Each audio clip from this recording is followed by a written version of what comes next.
Meeple Nation Podcast, episode 423. These 4 games are better than reruns. Welcome, citizens of Meeple Nation. For the next 30 minutes, sit back and enjoy. Meeple Nation Podcast is sponsored by GameToppersLLC.com. If you like board games and you don't like playing them on the floor, go check out GameToppersLLC.com so that you can get the greatest game topper experience of your life. Even if you like playing them on the floor, go get a game topper to top your floor with. GameToppersLLC.com has a ton of awesome accessories that will improve your game night. From the toppers themselves, fit on top of any table, turn it into a solid surface with beautiful mats, accessories to accentuate that table, cup holders, dice towers, dining leaves to cover up your game. Leave it so that you can eat and come back to it later or whatever you want to do. If you don't have a table to put them on, the cool thing is they even have legs now for the toppers. Go to GameToppersLLC.com. Check them out. So much good stuff. You won't regret it. We are your hosts of Meeple Nation. I'm Logan Howard. I am Andy Holiday. I'm Nathan Howard. And I'm Dave Holiday. Check out our website. It's got lots of cool things, and we put things on Instagram. Check it out on our website or Instagram. Blogs, links to episodes, bios. Email us at meeplenation@gmail.com. See, look, I did it right. First try. First try. If you feel so inclined, you can support us on Patreon. If you have any content for a Patreon subscriber, let us know. Send us an email. Comment on our Instagram. Come to SaltCon. This week we are focusing more on games that focus on a movie or a TV show theme. To start us off, if you have listened over the last year and a half or so, you may have realized that I love dungeon crawler games. My choice for a game that is movie themed and kind of book themed, for those Daves out there, Pretty sure there's no book. is Lord of the Rings Journeys in Middle-earth. This game, we have started our campaign in Lord of the Rings Journeys in Middle-earth, and I have loved it. It has been so much fun. Kind of a dungeon crawler. You're not always necessarily in the dungeon. Sometimes you're in more of a wilderness area, but it does have a dungeon crawl aspect to it where you'll pull out a map and you're actually going to be exploring a map. You'll pull out a map and you may be exploring a house, and there'll be regions you're moving throughout this house to explore, maybe fighting some creatures in that house. But there's also exploration where you're exploring larger area of a wilderness map. When you play, you're going to have your miniatures on the board like a standard dungeon crawler will have, representing your hero. And you'll have hero cards, card that will have all your hero's attributes. And you'll have a deck of cards that have hero-specific abilities. And then everyone will also have a role that they'll get to pick from at the beginning of the game. And that role is going to give them more skill cards that they will add to their deck. And just to clarify, that can change from game to game. While we're talking about it, while I'm thinking about it, sorry, I don't mean to cut you off. No, you're good. The great thing that this game provides is it's app-driven, right? So you're playing with the app. For us, we have a TV that we hook up to, usually Andy's phone. We play the game through, that has the display on the screen there. When you play this game again, and then you go back and you play the game again, you can have a different experience, which is something I really like. The app has enough random pathways. Yeah, the story might come to the same, but the people you interact with, there's one scene where you're trying to find a suspect in the pub or the inn. That suspect changes from game to game, so you can't just say, oh, I know who it was last time, I'm just go straight for that guy and cut out all the time. Most likely will be a different person. That's something about this game that I've really enjoyed. Fantasy Flight, some of their app-drivens have kind of come and gone, and they're like, oh yeah, that's okay. But we look at this game, and similar, we look at Descent Legends of the Dark, and the way the app was done for both of those games, phenomenal. I'm really excited. I'm sorry to cut you off there, Andy, but that's something when you talk about the variety that the game provides, this game does it well. And you make a good point with the app. We've played Descent 2nd Edition with the app.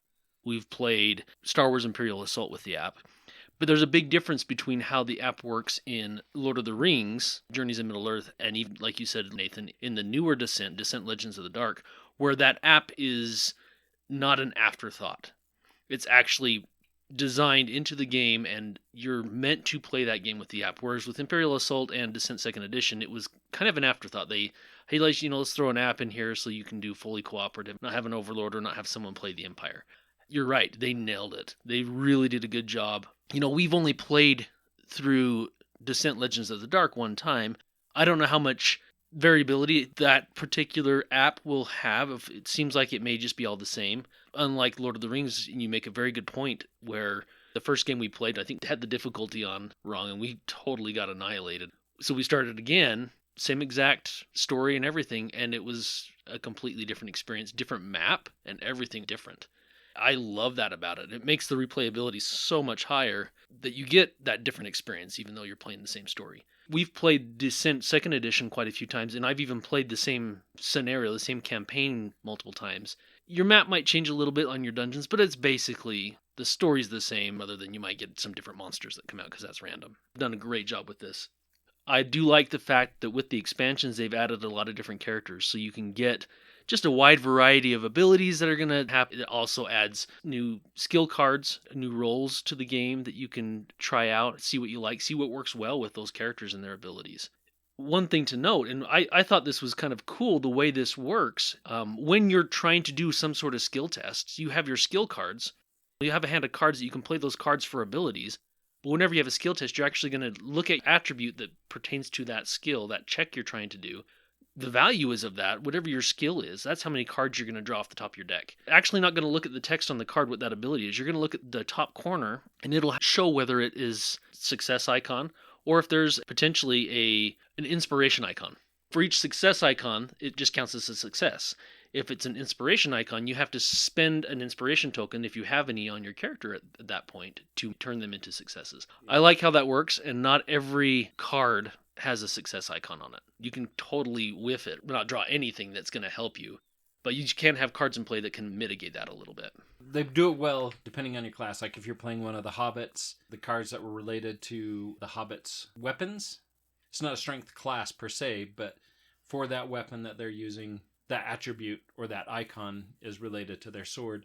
And I really like that there's fewer of those that are in there, because Hobbits aren't necessarily known for their strength, right? They're not swordsmen. They're more of that thief style, where they're covert, they're sneaking around, they're trying to do stuff that way. For just that small little stack of cards, and it's like 10 to 15 cards, I can't remember how many. And you add more in as you level up. Right. But still, that small stack of cards is what you rely on. You draw cards, you're going to put one in front of you and some back in the deck. That maximization of that small little deck of 10 to 15 cards is very well done. All your tests are revolved around that little deck of cards. I think very well done. Yeah, I would definitely have to agree. One other thing to talk about, I really like how you level up cards. You don't necessarily spend points, you hit a threshold and things will level up.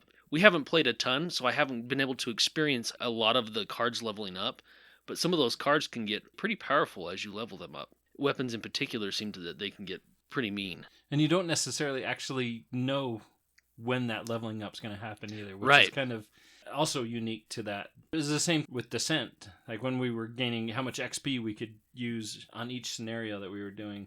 I really liked both of these games. You kind of find yourself at the end of the adventure like, all right, crossing your fingers, oh, are we going to get an XP, or are we going to, you want to get that level up. When it happens, you're all excited because you've been waiting so long for that to happen, to unlock an ability or add another ability to character or flip a card over to its other side to gain that extra benefit. Especially when you were unintentionally cheating. Wow, my character's awesome. And then you finish reading the rules and you're like, wow, never mind. I need all my extra abilities. Yeah, that's true. You have to start out at a low level instead of a almost max level. Yeah, see, that's weird. One thing I do really like about Lord of the Rings is your deck. They have abilities, so you can prep those abilities to use. The game's not a deck builder, but it's almost like a deck management feature. Do I really want this ability because it's a success? Or do I need it in my deck to get successes to do my other things? That little aspect of it I think is fantastic. For sure, some of the more powerful abilities almost always have a success on them. you have that dilemma that this would be really good. I only have limited number of success icons on my cards, but this ability is so good and so powerful. What do I do? Do I put it back on top, or do I put it in play to use the ability? I love games that have that dilemma where you really can make it tough to make a choice on stuff like that, and sometimes you make a good call and sometimes you don't. Dave's still waiting to make one of those choices. That's part of the adventure, right? And that's what makes it fun, is sometimes you fail. This is 1 to 5 players, which 2 years ago I had it on my 10 for 10. Played through that whole thing solo, which worked well. You're just playing multiple characters, going through the story. If you're playing solo, you can play it solo. If you have somebody that's going to show up there some days and not the other days, you can just have somebody else control their character, or have somebody play 2 characters. I enjoyed playing it solo, had a lot of fun with it. Logan and I played a few rounds with my brother, which was also a blast. You just go through and explore that story, and that's where I found out that the stories could be completely different. First thing that we started with was Logan and my brother and I, and then I went back and started over and did it solo, and everything was a little bit different. The map tiles that came out were different. I like that. Yeah, it's great. So if you were a fan of dungeon crawlers, I would highly recommend trying this out if you have not already. It is Lord of the Rings Journeys in Middle-earth. It's a good one. Years ago, many years ago, back in 2012, Upper Deck released its first game, which was Legendary, a Marvel deck building game. There's been several renditions and editions that have come out. Their more recent one, a theme that I've always enjoyed, and that's James Bond. So that's Legendary, a James Bond deck building game. If you're familiar with Legendary, this plays very similar to those past games. However, if you're not, players have deck of cards that allow them to recruit stuff, to fight. This is one of the original semi-cooperative games where there's an overarching villain or mastermind that all players have to defeat. If the mastermind wins, all players lose. However, if the mastermind is defeated, only one player is going to win, and that's going to be the player that defeated the most villains and henchmen and attacked the mastermind the most.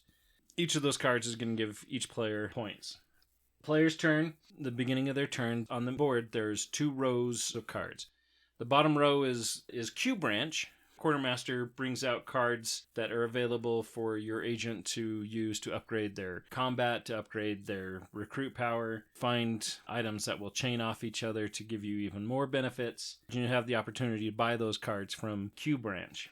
The middle of the board is the on assignment track. First of each player's turn, they're going to draw a card from the on assignment deck and place it on the on assignment track. It's going to push anything that's there to the left, and there's 5 spaces there, so if anything gets pushed off of that track, that assignment or mission or villain or henchman has escaped.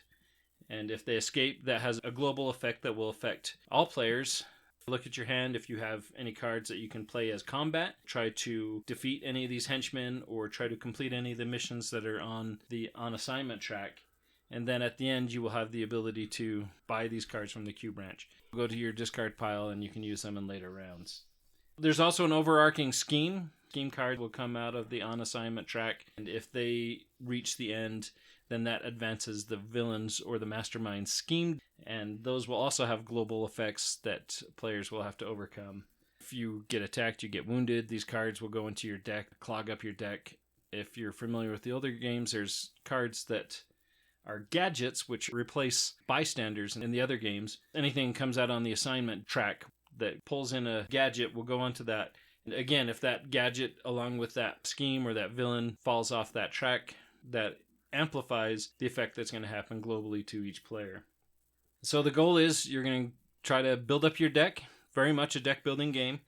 Try to manipulate your deck so that you provide the most fight, the most recruit power, and try to defeat Mastermind 4 times, and then after the 4th defeat of the Mastermind, then the game's over. This game's a little bit different than some of the other games.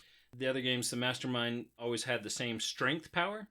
This one, the Mastermind will progressively get tougher to defeat, which is a feature I really liked. Sometimes the Marvel one, you start to get going and then defeat the boss once, then it just becomes really easy to defeat him again. As far as the Mastermind goes, is it always the same, or do they have the different Bond villains? So you can have Dr. No in there, or Goldfinger, or... You can have different villains. Typically with these legendary iterations, take some of those more common villains, and they purposely leave them not in the game, so that way when they come out with an expansion with Dr. No, people get excited.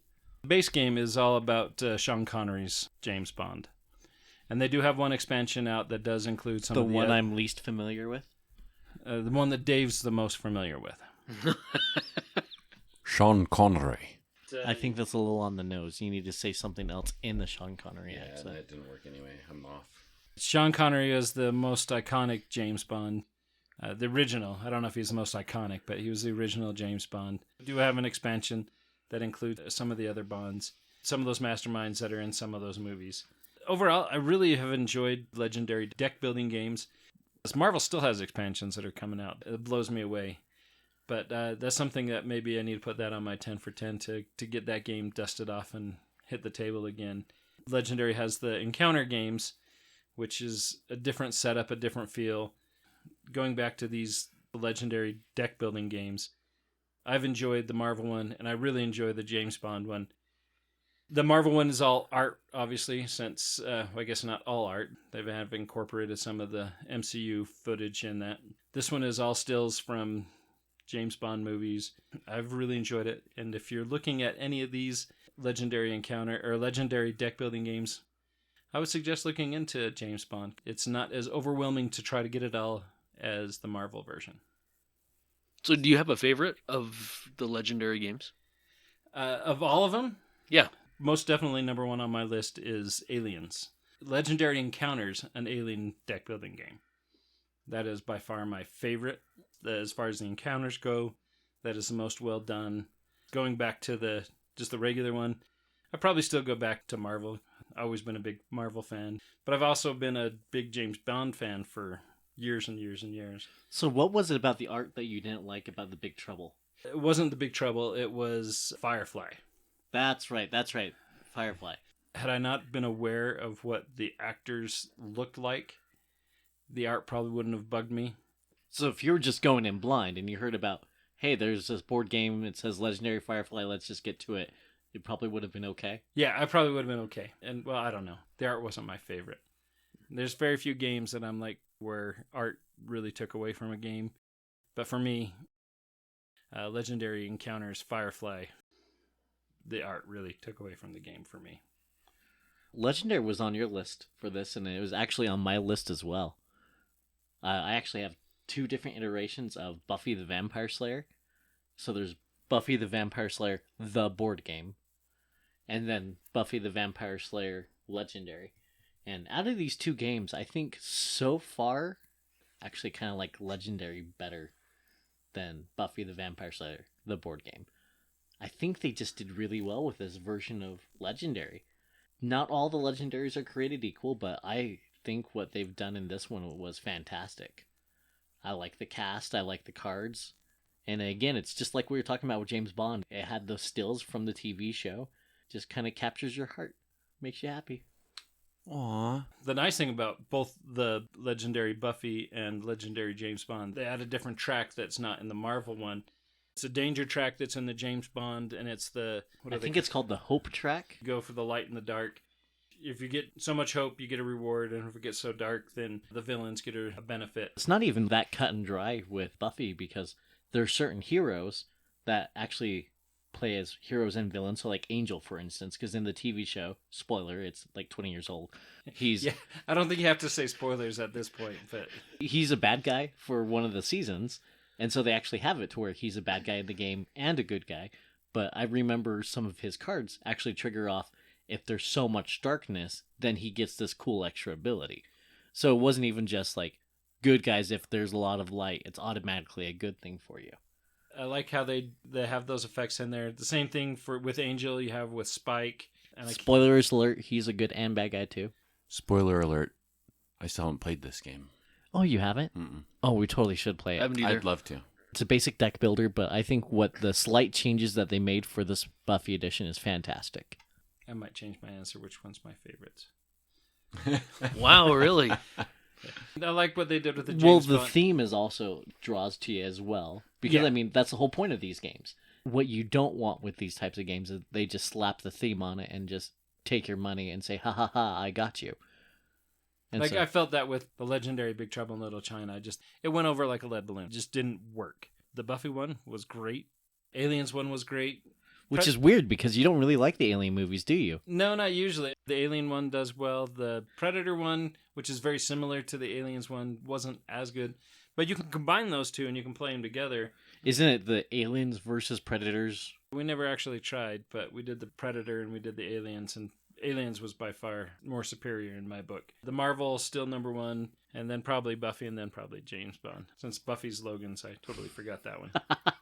That and the box was damaged and it's in here in the other room, not in a Buffy case. Yeah. So it's confusing. What Legendary does, where you gather your team to get these combos and the cards work off of each other, fit together for me better as the theme of Buffy, the feels of the show, instead of the board game.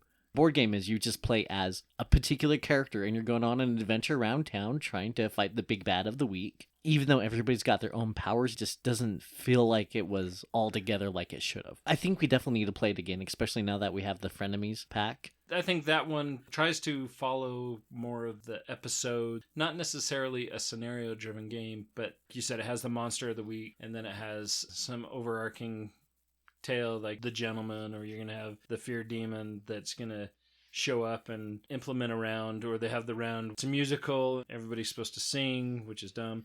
Then you have the... It's really dumb as if you play with somebody who thinks it's really funny, not to get rid of that demon. Yeah. There's also the gentleman where you can't speak. By far, one of the best episodes of Buffy the Vampire Slayer. I think it's on Hulu. Look up Buffy the Vampire Slayer Season 4, The Gentleman. Is that what it's called? The I Gentleman? believe it is. A fantastic episode of TV. Yeah, one of my favorite episodes for sure. They both have their niche, right? They both have their market.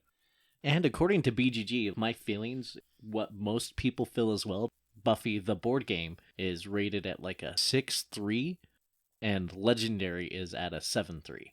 Makes sense to me too. I agree with that rating. The complexity also helps because it's easier to approach a different version of Legendary than a brand new game too. But sometimes there's those new little niches that are in each of those legendaries that kind of throw you off. For me, it's Legendary can be kind of like Welcome To, where they have a lot of Welcome Tos, and it's just a very slight thing they change from game to game. And sometimes it's fantastic, and sometimes it misses its mark. I wasn't actually the biggest fan of the zombies one, which is weird because I love zombies. Easter, the spring one, was fantastic. Just simple little mechanics that they changed that made the game not drastically different, but made the feel of the game different for sure. And that is Buffy. Are you like Logan?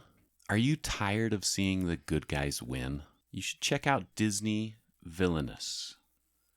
This is a game where you take on the role of a Disney villain. To win, you have to explore kind of a story-driven deck of cards that you have specific to your villain. It's a very unique game. 2 to 6 players, plays in about 50 minutes. My favorite thing about this game is probably just that it's simple enough. Kids can play it. A game that... Isn't that part of the big draw? I'm sure it is, yeah. For me, it is, right? Like, the first time I played this game, I wasn't super excited about it. I'm thinking, oh, great, it's a Disney game. It's probably going to be all... I don't even know. I don't have words for what my thoughts were. But I was impressed. I liked it a lot more than I thought I would. But in this game, you are going to play as one of 6 villains. There's Prince John, Maleficent, the Queen of Hearts, Ursula, Jafar, and Captain Hook. As you have Prince John up at the very top, it reminds me of a conversation with our friend Doug and his daughter Amberly. We were talking about the cartoon version of Robin Hood. Mm-hmm. And I was like, do you even know what that is? And her response was, of course I do. I had a childhood. That's right. I remember that. And I agree with the sentiment. It was one of my favorite versions of Robin Hood for years. Probably still is mine. Even with all of my comments about not liking cartoons, with a bunch of the shows that people watch nowadays, I love that show. So each player at the table has a different goal. You take your villain, there's a little fold-out board that sits in front of you with different action spots. You get a deck of cards that you're going to be playing. You also get a deck of fate cards that sits to the side and will come into play at times. On your little fold-out board, it will tell you what your goal is to win the game. It's kind of a race. Everybody is aiming for their unique winning condition. For example, if you're playing Prince John, you are trying to amass power. Power is in the form of little tokens. There's little power tokens. You win if you start your turn with at least 20 power. Is that public knowledge? How much power you have? Yes, it is. If everybody knows the game, that's one of the things that I think is good thing about this game is everybody knows the game. You can kind of look around and see who's getting close to winning because you know Prince John's going for power and he's got a stack of 15 sitting there, so he's not too far away. Or you know that Captain Hook needs to defeat Peter Pan at the Jolly Roger, which is one of the locations on his board. You know the winning condition for each person, and you can see a lot of the information that's available on the board. Plus, you can play cards to slow people down. That is one thing I've seen is when some person gets close to winning, they tend to get ganged up on a little bit. Right. A lot of cards get played in their tableau to try to slow them down. I mean, just to give everybody else more time. That can be one of the downsides. For example, Captain Hook has to get Peter Pan. First of all, he has to discover Hangman's Tree, which is basically just going to be a card in his deck. That's the first thing that has to happen. And then he has to find Robin Hood card. Once the Robin Hood card comes into play, it starts on the right hand side of his board and has to move one location at a time to the far left spot, which is the Jolly Roger. So you get to see these things, play cards on people to try and impede their progress. You have a little player pawn. You start on your leftmost spot. The placement rules for it, where you can play, are pretty simple. Every once in a while, there are locked locations, and you can't go there, but you have to move your pawn to a new location on your player board. Can't repeat the same location that it was. But each location has at least 2 actions that you can do on that board, sometimes more. For me, in any game that I play, right, one of my main goals is I'm trying to get as much out of each action as possible. I'm doing everything that I can to try and open up all of those actions to be as efficient as possible. But the actions are simple, like there's an action that gains power. You take power from cauldron sitting in the center of the table that has these little power tokens on them, and you take 2 power from there. There's an action symbol that's to play a card. There's one that activates a card. In your deck of cards, you can play ally cards, you can play item cards, things like that will have different abilities on them. Some of them require an activation to do that. Fate is an action that you can do where you choose an opponent to target and you reveal 2 cards from the top of their Fate deck. You play one and discard the other. That's one of the ways that you can affect other players. There is an action that lets you move an item or an ally, move it to an adjacent location. There is an action that is to vanquish, and that's how you can defeat a hero at any location in your realm. Remember, you're the villains, the heroes are the bad guys, right? You're trying to defeat them. There's an action to discard cards. It's a really, really simple game, which is typically not my cup of tea. However, this one did a combination of, Logan, like you talked about, the Disney Robin Hood. I love that story. I love that show. And so I think a combination of the story that is being played out here and there is some decent strategy in the game, it was enough to make me go, you know what, yeah, I could play this. I could play this again. You know, and going back to the theme about this, I thought it was clever how the winning conditions are very thematic to each of the villains. Right. I thought they did a great job with that. Sometimes you want those hero cards. Those are the cards that can get placed and slow you down. Sometimes you need those cards to be placed because you have to find a specific hero and get rid of that hero in order to, that's one of your winning conditions. Right. As detrimental as that can be to have those hero cards placed on your board to block locations and whatnot, sometimes it's necessary depending on which villain you're playing. Right. I thought they did a great job with all the different winning conditions. And there's several expansions for this that add more villains and more variety. I think overall they've done a really good job with it. The gameplay with the themes, the story that's being told with the cards and everything in each one of them, especially if you're familiar with the story, you can really kind of see how it's playing out and everything. Like I say, simple enough game, goes up to a high enough player count that you can really get a lot of people involved. It's a good game, I think, introducing some people that aren't really big gamers. Or like I said, maybe some of the younger crowd, some of the kids, especially because they love the stories and stuff as well. That's Disney Villainous. And just to clarify, Dave, if you're like me and like villains, it's because oftentimes they're more interesting characters than the good guys. True. Those are 4 different games based on TV or movies. We all picked some pretty awesome games. Hopefully you guys enjoyed listening to some of the games that we talked about. And if there's any games that you have enjoyed that are based on books or TVs or movies, let us know. We'd like to hear about it. Until next time.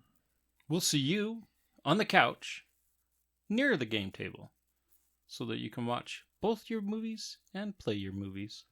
Is this how you play the Super Bowl? Yeah, that's how I did play the Super Bowl, yeah. Except for I wish my back had been towards the TV. Me too. Your game score also wishes that, Nathan. Yes, absolutely. As always, we want to thank you for listening. Check out our website. We have all sorts of cool things there.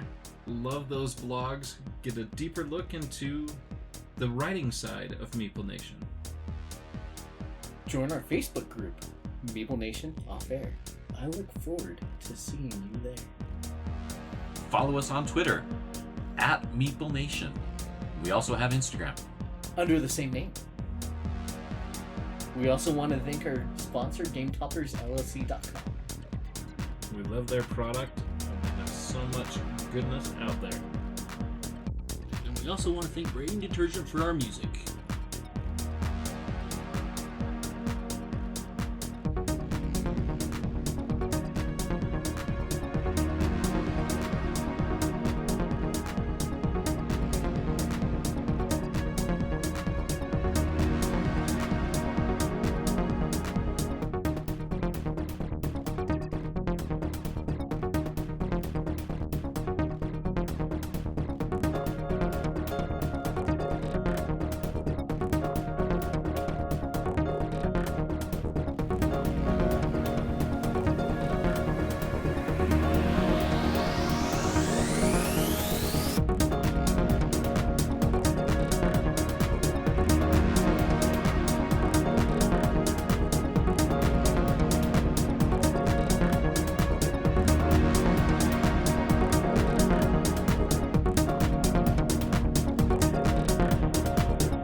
Or you can put them on ottomans.